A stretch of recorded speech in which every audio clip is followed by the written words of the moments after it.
Assalamualaikum warahmatullahi wabarakatuh. Baik, perkenalkan kami dari kelompok 1 dari mata kuliah praktikum dasar pemilihan tanaman. Di sini kami akan menjelaskan salah satu pembahasan mengenai persilangan dari tanaman jagung. Sebelum menjelaskan, kami akan memperkenalkan terlebih dahulu anggota kelompok. Pertama dimulai dari sebelah kanan. Perkenalkan, nama saya Abdullah Gimsyah. Perkenalkan, nama saya Sela Yolanda. Saya Risma Alpunti Dwi Fasya. Saya Gladys Kansa Mahira. Saya Danur Rahman. Saya Ramadana. Saya Kristen Negilo Figa Bangun. Saya Ukail Ibrahim Yusuf. Saya Diski Ferdiansyah.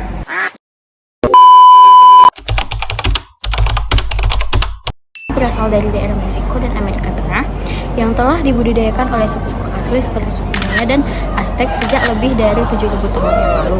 Dan perkembangan dan penyebarannya yang ada di dunia itu mulai menyebar di dunia setelah masa penjelajahan Eropa pada abad ke-15 dan ke-16.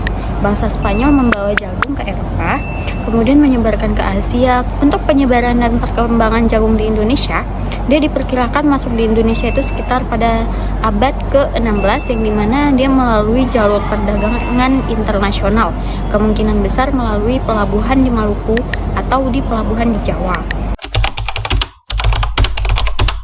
Yang pertama ada akar. Untuk akarnya sendiri itu sistemnya serabut dan dia terdiri dari akar primer, sekunder, dan adventif.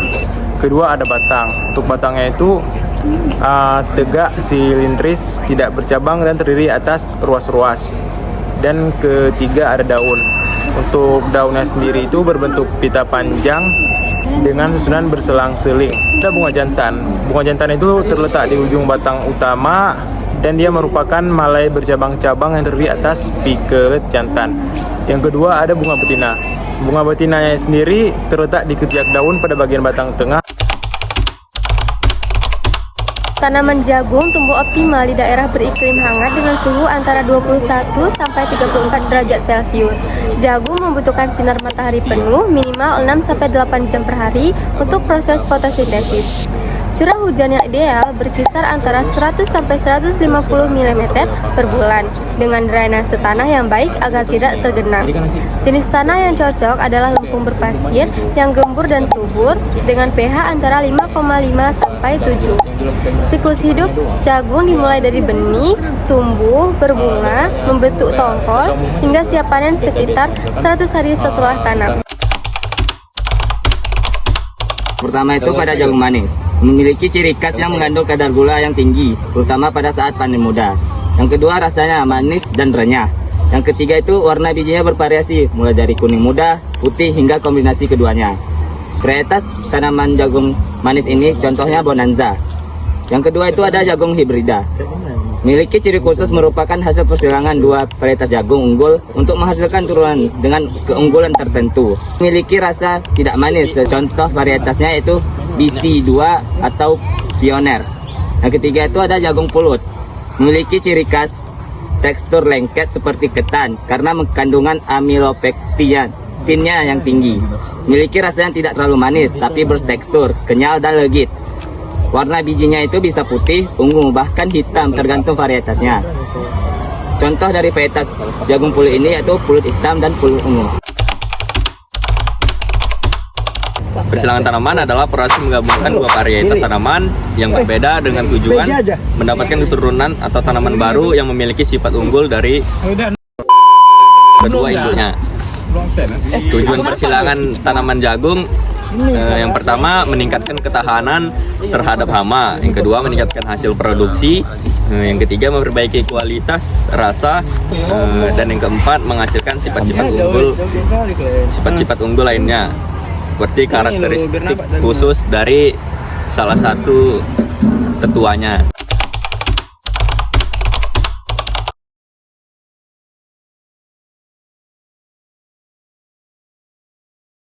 Pertama yaitu menutup bunga sebelum mekar. Karena itu cegah penyerbukan alami oleh serbuk sari dari tanaman lain. Yang kedua yaitu ada mengambil serbuk sari, yaitu kita mengambilnya pada pagi hari saat serbuk sari mulai keluar dari malai dengan cara menggoyang malai yang sudah mekar ke dalam kantong atau wadah yang sudah steril. 3 yaitu menyerbukan bunga betina dengan cara yaitu pastikan rambut tongkol sudah keluar dan siap menerima serbuk sari. Lalu taburkan serbuk sari ke rambut tongkol secara merata. Terakhir yaitu menutup kembali untuk menghindari penyerbukan liar atau memastikan tidak ada serbuk sari asing yang masuk setelah persilangan. Caranya itu dengan menutup tongkol dengan kantong yang sama atau baru. Dan terakhir yaitu beri label berisi informasi tanggal persilangan, induk, jantan atau betina. Yang pertama, mekanisme penyerbukan jagung.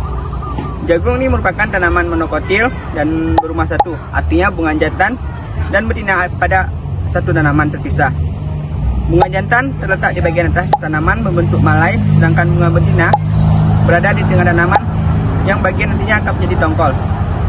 Proses penyerbukan, bunga jantan menghasilkan serbuk sari dalam jumlah besar. Serbuk sari tersebut jatuh tertiup angin menuju bunga betina. Bunga betina memiliki rambut-rambut panjang yang disebut rambut jagung. Proses pembentukan biji dan tongkol jagung.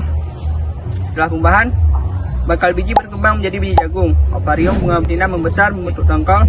Setiap bakal biji yang berhasil dibuahi dan menjadi satu bentuk jagung. Yang pertama dilakukan adalah labeling. Labeling yaitu pemberian label pada tongkol yang mudah diserbuki manual. Kita harus menuliskan seperti kode mana induk jantan dan mana induk betinanya. Yang kedua yaitu penutupan kembali. Penutupan kembali ini setelah serbuki, tutup kembali tongkol menggunakan kantong kertas untuk mencegah kontaminasi serbuk sari dari luar. Yang ketiga yaitu pencatatan, yang dimana catat semua proses persilangan di buku lapangan untuk memudahkan monitoring. Tindakan yang kedua yaitu perawatan tanaman hasil persilangan hingga panen. Yang pertama, kita harus menyiram. Pastikan kebutuhan air tercukupi, terutama saat vegetatif dan awal pembungaan. Yang kedua ada pemupukan. Berikan pupuk tambahan sesuai kebutuhan. Yang ketiga adalah penyiangan. Penyiangan ini bersihkan gulma secara berkala agar tidak mengganggu pertumbuhan tanaman. Dan yang keempat adalah pemasangan ajir jika perlu. Untuk tanaman yang tumbuh tinggi dan rawan rebah bisa dipasangi penumpang. Yang dimana terdapat meningkatkan produktivitas hasil panen, menghasilkan varietas unggul yang tahan terhadap hama, penyakit maupun kondisi cuaca ekstrim, serta memperbaiki kualitas nutrisi jagung, misalnya kandungan protein ataupun vitamin. Adapun kendala dan tantangan umumnya itu seperti cuaca yang tidak menentu dapat mengganggu proses penyerbukan, kegagalan penyerbukan karena waktu yang tidak tepat atau kurangnya viabilitas serbuk sari, dan memerlukan ketelitian tinggi dan waktu yang cukup lama untuk memperoleh hasil stabil. Satu terakhir yaitu risiko hilangnya keanekaragaman genetik jika tidak dikelola dengan baik. Adapun kesimpulannya yaitu persilangan buatan pada tanaman jagung memiliki potensi besar dalam menghasilkan varietas unggul untuk ketahanan pangan. Namun tetap menghadapi tantangan teknis dan lingkungan yang perlu diantisipasi dengan manajemen yang tepat.